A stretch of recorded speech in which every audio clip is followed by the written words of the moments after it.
Olá, juventude cristã, a paz do Senhor, que alegria, que prazer. Mais uma vez estamos agora iniciando um novo ano, 2026, e vamos juntos caminhar em nome de Jesus, pela força do Espírito Santo, como diz Efésios 6:10, nos fortalecendo em Deus. Vamos caminhar aí, juventude, 2026 na dependência do Espírito Santo, confiando no poder e na graça que vem do Pai Eterno. E mais uma vez, nós agradecemos a todos que nos acompanharam em 2025 e vamos prosseguir em 2026. Daniel. A paz do Senhor a todos, um feliz ano novo a todos que nos assistem nesta primeira sexta-feira do ano de 2026. Uma imensa alegria, de gratidão a Deus, estarmos aqui mais um ano, iniciando um ano aqui com, digamos assim, com o pé direito, aqui estudando na presença do Senhor, aprendendo mais um pouco sobre a primeira lição do primeiro trimestre do ano de 2026, né? Iniciando aqui um novo trimestre, um novo ciclo. Espero que Deus possa estar abençoando a sua vida neste ano, assim como fez em 2025. Vamos orar a Deus, inicie. Senhor meu Deus, Senhor meu Pai, muito obrigado, Senhor, por mais um dia, Senhor meu Deus, muito obrigado por tudo que o Senhor tem feito por nós.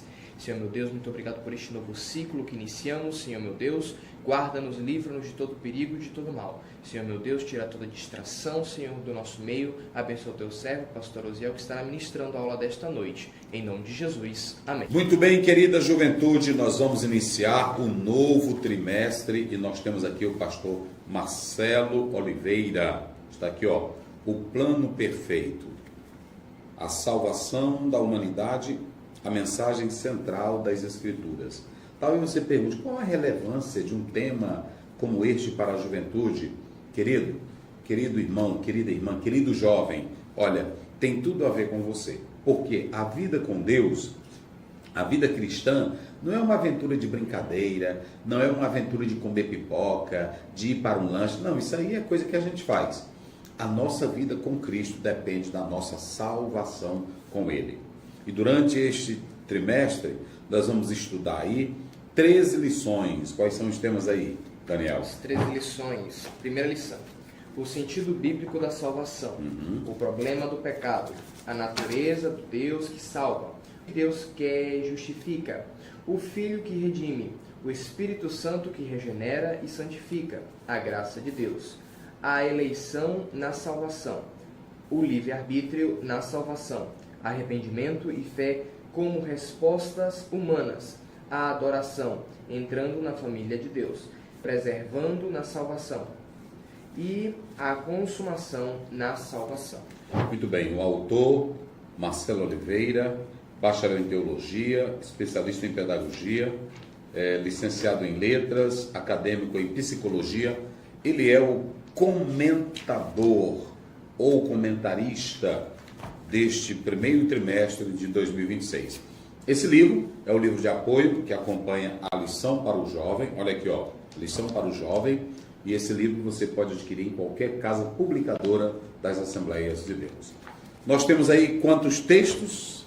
Hoje são 5 textos. Então vamos lá. O tema da lição de hoje: o sentido bíblico da salvação. O sentido bíblico da salvação. Texto principal: e porém inimizade entre ti e a mulher, e entre a sua semente e a sua semente. Esta te ferirá a cabeça e tu lhe ferirás o calcanhar. Gênesis 3:15.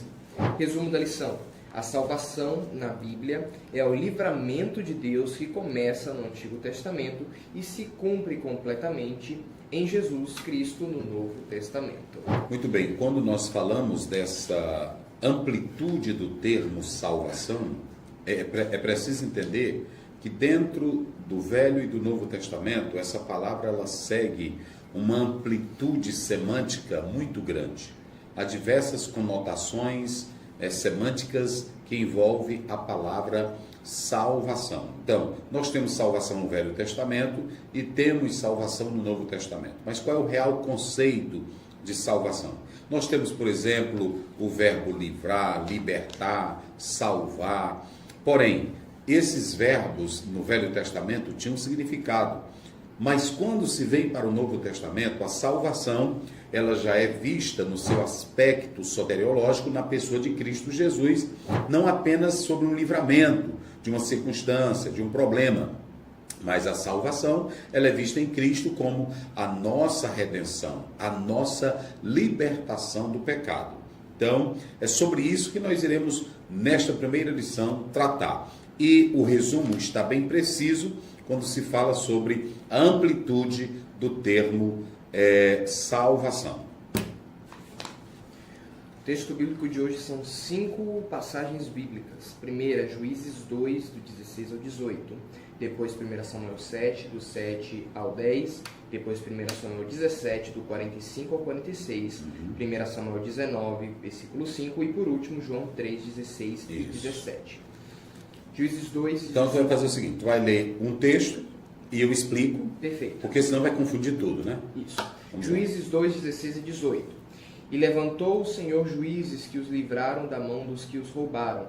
E quando o Senhor lhes levantara juízes, o Senhor era com o juiz, e os livrava da mão dos seus inimigos, todos os dias daquele juiz, porquanto o Senhor se arrependia pelo seu gemido, por causa dos que apertavam e oprimiam. Muito bem. Nesse primeiro texto que o Daniel acabou de ler, nós temos aqui juízes, homens que eram levantados como instrumentos para livrar Israel de uma crise social, política e de opressão. Como, por exemplo, nós temos aí vários juízes que foram levantados. Nós temos o Sansão, Jefité, Eudes, Otiniel e muitos outros que estão ali no livro de Juízes. Então, a primeira coisa que nós vamos observar aqui é que, veja aí o verso 17. Diz assim: mesmo assim, eles não queriam ouvir os juízes, antes se prostituíram com outros deuses e os adoraram, ao contrário dos seus antepassados. Logo, se desviaram do caminho pelo qual os seus antepassados tinham andado, o caminho da obediência aos mandamentos do Senhor. E o 16? E o 16. Então o Senhor levantou juízes que os libertaram das mãos daqueles que os atacavam. Então, veja que esse verbo que o Daniel acabou de ler, e os libertava. Interessante nós atentarmos aqui, que nós temos aí o verbo livrar, resgatar, libertar do perigo, da opressão ou da morte. No hebraico é yachá. Yachá está aparecendo aí na tela para você. Yachá é o verbo livrar, é o verbo libertar, libertar de uma situação, de uma guerra, de um perigo, da fome, da morte. Então, esse ato de libertar, ele tem um peso divino, porque é Deus que estava operando através de um juiz daquela época, como nós vemos no livro de Juízes. Quem usava Gideão? O Espírito Santo do Senhor. Quem usava Sansão? O Espírito Santo do Senhor. Quem usava Otiniel? Quem usava Eudes? Quem usava Jefté? O Espírito do Senhor. Porém, a salvação ali, o verbo libertar, ela não era de cunho soteriológico na pessoa de Jesus Cristo, o Filho de Deus. Então, quando eu vou para o Velho Testamento, olhar para esse verbo yachá, que é o verbo libertar, resgatar, esse verbo yachá, ele simplesmente quer dizer que Deus, com seu poder, usava esses juízes, os quais faziam a libertação do povo de Deus. Nós temos, por exemplo, o substantivo Yeshua, que você está vendo aí na tela. Yeshua quer dizer livramento, quer dizer socorro, quer dizer vitória. Esse é o substantivo. Nós temos o verbo sozo, né? Esse verbo sozo, do grego salvar, curar, preservar, restaurar. Veja a amplitude desses termos que nós estamos colocando aqui para você, jovem. Para você que é jovem, que quer entender isso. Então, esse verbo aqui, salvar, preservar, restaurar, tem muitas conotações, tem o lado polissêmico dele. Mas aí nós temos o substantivo soteria. Soteria é salvação completa. No Novo Testamento, a salvação ela é aliás, no Velho Testamento, a salvação ela é caracterizada de 3 maneiras. Primeiramente, ela é histórica, ela é coletiva e ela é concreta. Já no Novo Testamento, a salvação ela é plena. A salvação ela é espiritual e ela é universal. Não é uma salvação para livrar de uma guerra, de um problema, de uma crise política. É a salvação em Cristo Jesus. Por isso que a Bíblia diz em Mateus 1:21, darás à luz a um filho, o qual se chamará Jesus, e ele livrará os povos dos seus pecados. Já o verbo livrar ali no Novo Testamento, apontando para Cristo como perdoador dos pecados, não é livrar de uma guerra, de uma crise emocional, de um problema financeiro. É a salvação em Cristo Jesus. Jesus Cristo morre pelos nossos pecados. Ele não morre para nos tirar de uma crise financeira, de uma crise de luta, de guerra. Ele deixou bem claro em João 16, 3. Tenho-vos dito isso para que no mundo tenhais paz, porque no mundo tereis aflições. Então, Jesus não negou, ele não nos ausentou dessas crises, que elas estavam presentes no Velho Testamento. Você vê Abraão passou por luta, Jacó, Moisés e aqui Israel, com essa questão dos juízes. Mas quando Deus os livrava ou os salvava, não quer dizer que ele estava salvando para perdão de pecados. Então nós temos essa primeira coisa, ok? Nesse texto que o Daniel acabou de ler, você vê que Israel não merecia nada do livramento de Deus, porque eles viviam em um ciclo vicioso. Há 5 coisas que nós podemos destacar no livro de Juízes, nesses versículos. Nós temos primeiro, vinha o pecado. Depois do pecado, aí a opressão. Depois da opressão, o clamor. Depois do clamor, a libertação. E depois da libertação, o que eles faziam? Pecavam de novo. Pecavam de novo. Isso era constante no livro de Juízes. Então, nós podemos observar aqui que Deus vai levantar juízes não porque eles fossem perfeitos, bons, maravilhosos. Se você pegar a história de Sansão, não é assim? Olha o que Sansão não era. Se você pegar Jefté e a família dele, olha quem ele não era. Então, no final das contas, até o Gideão vai se tornar idólatra. Sim. Não é isso? Aí se você pegar qualquer um deles ali, são cheios de defeitos e imperfeições. Mas quem agia era a graça de Deus, o Deus Todo-Poderoso. Nisso estava o amor de Deus, a compaixão de Deus pelo seu povo. Porém, esse verbo yachar, livrar, lá no livro de Juízes, como em outros livros do Velho Testamento, era uma salvação temporal, nacional e que estava fundamentada na graça e não na fidelidade humana. A Bíblia, gente, é linda, né? Porque se você pegar a história dos juízes, cada um deles tinha as suas imperfeições, as suas fraquezas. Você vê que o Gideão diz, eu não posso lutar, eu sou da menor família, eu não tenho nada, eu estou com medo, fraco, sem nada, mas Deus vai escolher. Olha o Sansão, atrás de uma prostituta, atrás de mulheres contrárias, negando, brincando com o poder que ele tinha, mas Deus vai manifestar a graça dele. Então, não era pela fidelidade deles, não era pelo caráter deles, era pelo quê? Pela graça divina.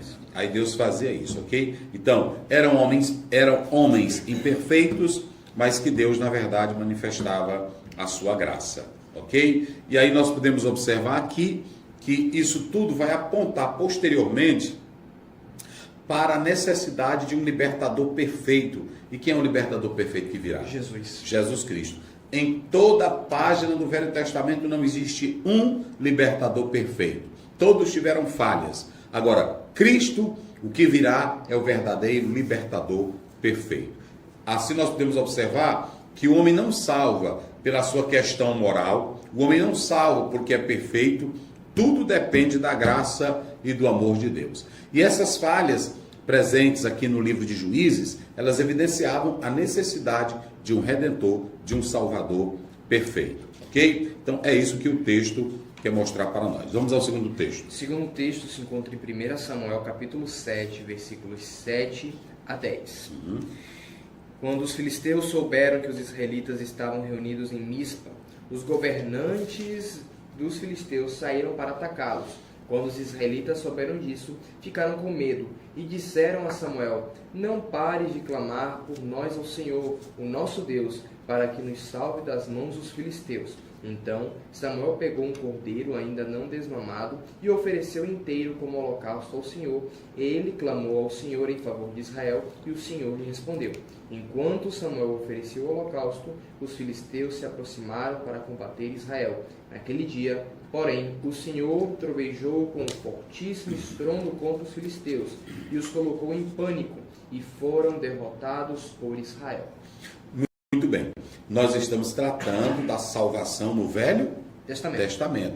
Mas essa salvação no Velho Testamento, Daniel, era salvação para perdão de pecados ou salvação para libertação? Para a libertação. Para a libertação. Ela não era salvação para perdão de pecados. E em cada passagem que o autor escolheu, nós temos algo a aprender. Já vimos aqui em Juízes, agora nós estamos em Samuel. Aqui em Samuel, a salvação vai se dar através da oração e do arrependimento. Vocês sabem que Israel tinha caído em pecado, os filisteus dominavam, mas agora eles vão clamar a Samuel e Samuel vai clamar ao Senhor, como está aí no verso 9, vai clamar ao Senhor. Então, agora Israel vai ser liberto através do quê? Do arrependimento, da confissão de pecado, abandono do ídolos e a intercessão de Samuel. Quando eles fazem essas 4 coisas, teologicamente, aí vem a salvação.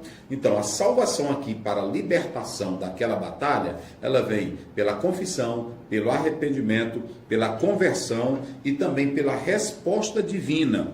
E aí, fica claro que o povo de Deus vai vencer não pela sua força militar, estratégia militar, capacidade humana, mas sim porque Deus tem o poder de libertá-los. É isso que o próprio texto ele está mostrando aqui para nós. E assim, nós podemos analisar que, trazendo isso para uma aplicabilidade nos nossos dias, fica claro que não há salvação sem a ação divina, não há salvação sem o clamor ao Deus eterno. E vemos aqui a importância do papel da intercessão de um líder, de um homem de Deus em favor da nação.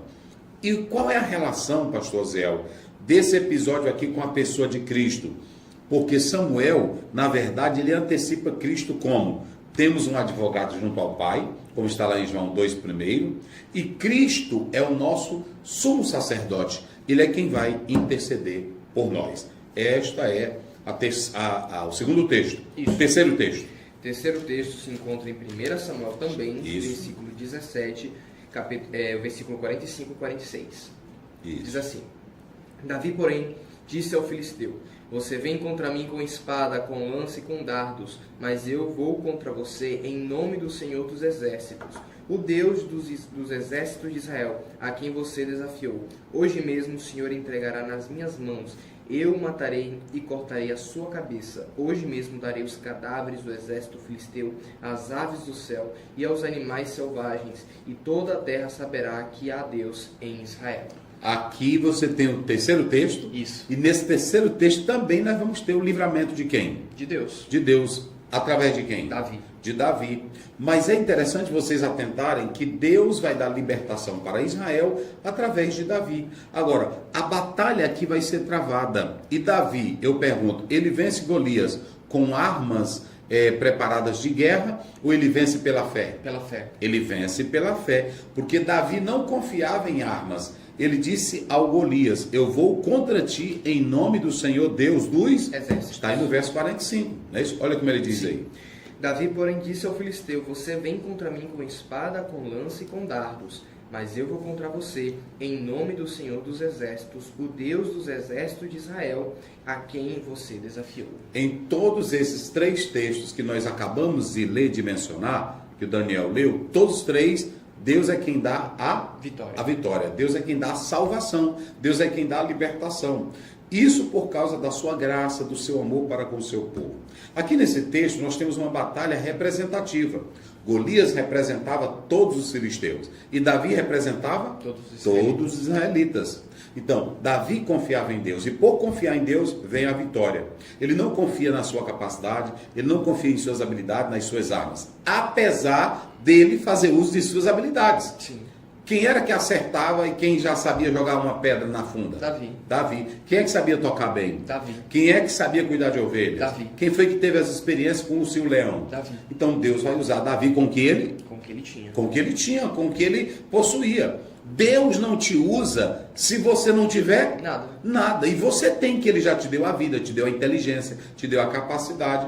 Agora, o importante é buscar força em quem? Em Deus. Em Deus. Davi tinha tudo isso, mas ele disse para Saul: eu vou porque Deus me deu a vitória sobre o urso e o leão. Ele tinha experiência com Deus.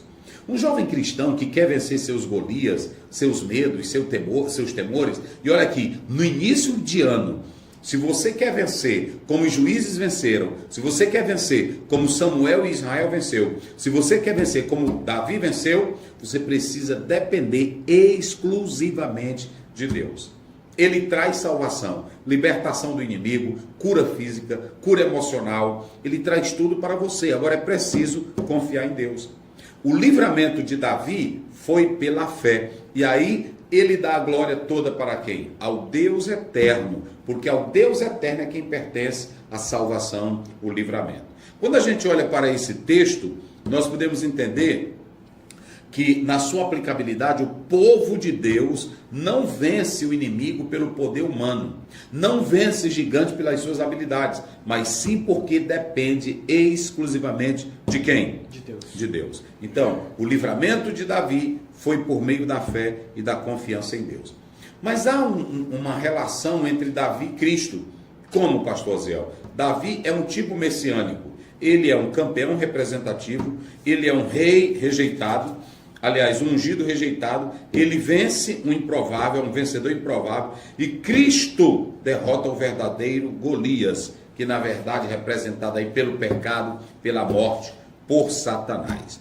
Vamos ao quarto texto. 1 Samuel, capítulo 19, versículo 5. Ele arriscou a vida quando matou o filisteu. O Senhor trouxe grande vitória para todo Israel. Tu mesmo viste tudo e ficaste contente. Por que então farias mal a um inocente como Davi, matando-o sem motivo? Observe bem que aqui nós vamos ter a salvação de livramento quando alguém é ameaçado, é perseguido injustamente.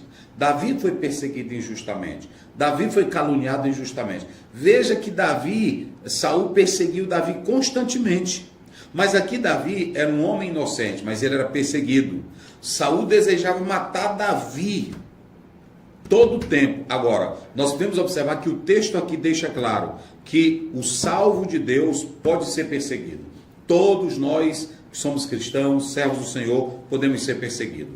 Agora, a salvação também, ela não exclui os sofrimentos injustos da nossa vida. Às vezes tem irmão que diz, mas eu sou um crente sincero, eu sou um homem de oração, uma mulher de Deus, e por que eu sou tão perseguido? Ser fiel a Deus, ser verdadeiro para com Deus, não isenta você de ser caluniado, perseguido e inventarem todo o mal contra você.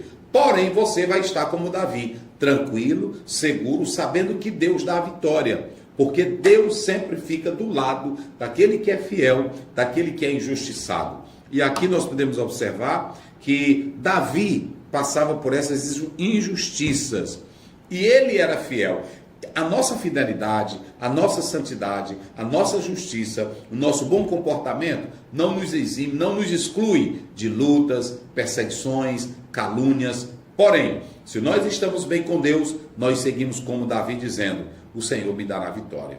O Senhor dará vitória, porque o justo pode sofrer, mas no final ele é exaltado, ok? E aí tem uma relação de novo com Cristo, porque Cristo, ele foi perseguido sem causa, e aqui Davi, ele também foi perseguido sem causa, em muitos momentos. Então veja que em João 15, 25, nós temos claramente que Jesus foi odiado e perseguido sem causa. Agora, Jesus traz a salvação, mesmo sendo rejeitado.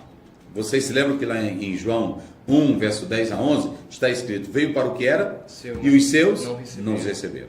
Mas a tantos quanto receberam, deu-lhes o poder de serem chamados filhos de Deus. Ok? Vamos ao último texto. João 3, 16, 17, texto muito conhecido aí por nossos irmãos.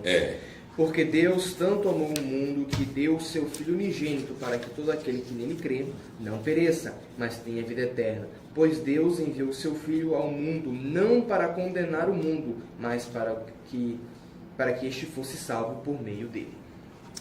Deus amou o mundo. Qual é a exegese que nós temos nesse texto? Eu vou pontuar aqui 3 pontos interessantes nesse versículo. Agora, nós lemos 4 textos do Velho Testamento, não é isso? Libertação em Juízes, libertação em Samuel, libertação em Davi, não é isso? 2 textos lá relacionados a Davi. Toda aquela salvação lá, era salvação de pecado? Não. Era salvação de redenção? Não. Era salvação de perigo? Era salvação de morte? era salvação de calúnia, era salvação de crises sociais, mas todas essas esses quatro livramentos, quem foi que deu? Deus. Deus. Mesmo sendo para uma crise instantânea, temporal, histórica daquela época, quem era que estava fazendo? Deus. Isso mostra que lá no Velho Testamento, Deus já estava evidenciando que ele guarda os seus servos e que ele tem algo melhor para os seus servos.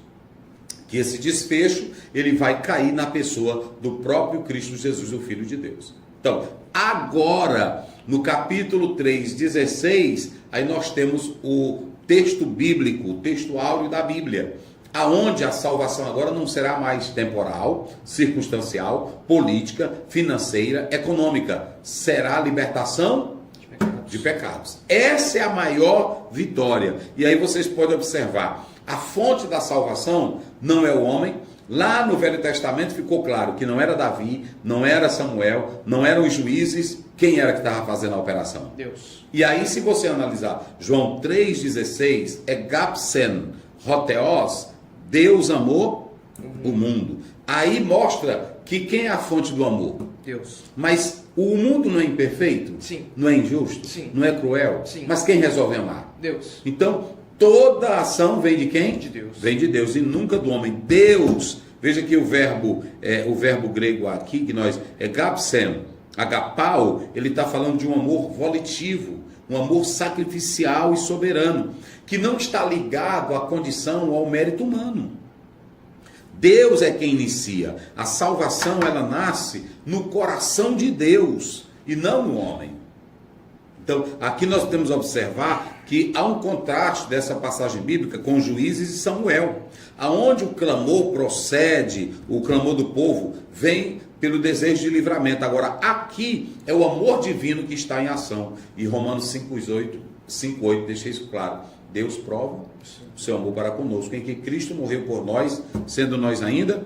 Veja que a initiva do amor é de Deus. A initiva do edoken, que é o verbo dar, ele deu. Esse verbo aqui é a iniciativa de Deus dar ao seu Filho unigênito.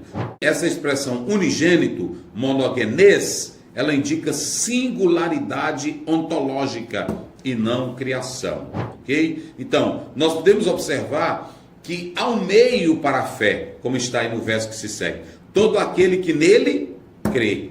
A fé, crê em Cristo, é o meio para nós sermos salvos. Porque Cristo é o único meio para a nossa salvação. E essa salvação, ela é inclusiva, é para todos. E ela não envolve questões meritórias. Ok? Feito isso, vamos ao resumo da lição. Resumo da lição, da primeira lição. Introdução. A salvação é uma resposta de Deus à condição humana. A salvação expressa o amor de Deus. A história progressiva da salvação no Antigo Testamento, dimensão natural. No Novo Testamento, alcança seu sentido pleno. Ponto 1. Conceito bíblico da salvação. Revela o caráter de Deus. Na tradição cristã, soteriologia. No Novo Testamento, restauração da comunhão com Deus mediante o perdão de pecados, libertação da opressão demoníaca, curas físicas, promessa futura e experiência presente. Então, veja bem, como é que está aí no primeiro ponto? Conceitos bíblicos da salvação. Primeiro, conceito bíblico da salvação. Nós temos dois conceitos. Nós já falamos aqui, o conceito no Velho Testamento, que está ligado ao verbo livrar, salvar, curar, mas não carregava o peso soteriológico, não é isso? Até um subponto. No Antigo Testamento, a salvação tem uma dimensão histórica. Olha aí, tinha uma dimensão histórica, porque acontecia dentro de um contexto vivencial, envolvendo o povo de Deus. E Deus livrava, curava, libertava. Era uma ação divina, mas não era uma ação para salvação e perdão de pecados. Ponto 2. Deus levanta salvadores para o seu povo. Em Juízes, o Senhor intervém usando homens como instrumentos. Isso. Em Samuel, o Senhor opera a salvação através do arrependimento e da disposição do povo em se voltar para ele. Isso. Em Davi, a salvação pela confiança no nome de Deus.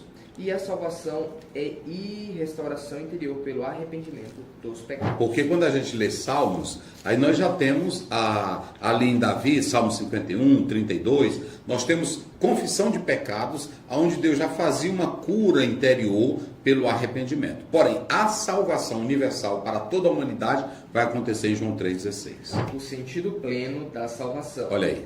A salvação é uma revelação de Cristo desde o Velho Testamento até o Novo. Ou seja, desde Gênesis 3,15, você tem a salvação sendo revelada, mas ela está em progressão, que vai ter o seu desfecho na pessoa de Jesus. A salvação no Velho Testamento aponta para algo maior no Novo Testamento, Olha aí, tá libertação do pecado. Ou seja, Gênesis 3,15 porém inimizade entre ti e a tua semente, entre a mulher e a sua semente. Este ferirá a cabeça, tu lhe ferirá o calcanhar. Então, veja bem, ali você já tem o proto-evangelho, mostrando que a promessa da vinda do Messias perfeito iria se concluir. Então Deus já começa a manifestar seu ato salvador, ainda que trazendo liberdade para circunstâncias temporais, mas ele já estava revelando que salvava, que curava e que libertava. Porém, o maior e grande, eu diria, a maior e grande bênção era a vinda de Jesus como Salvador. A salvação é uma mudança de vida, pensamento renovado, vontade ajustada, vontade de Deus e uma nova vida. Isso porque no Velho Testamento tinha libertação, não tinha? Tinha. Mas quando nós falamos dos juízes, Deus libertava e eles voltavam ao quê? A pecar de novo. A pecar, ou seja, quando a salvação de fato entra, ela não só te dá liberdade de um problema. No Velho Testamento tinha liberdade de um problema, de uma crise. Mas nem todo Israel, quando saía daquela crise, estava transformado. Já a salvação é diferente. Ela é interior. Ela te liberta do teu eu, da tua carnalidade, do teu pecado. Ajusta teus pensamentos agora com o de Deus. E a sua vontade é glorificar e servir ao Deus. Porque Ele implanta dentro de você a nova natureza. E por último, a salvação hoje. Ela é histórica, acontece no tempo e no espaço, na encarnação, perdão e justificação, escatológica, aponta para o dia da redenção da terra e do homem.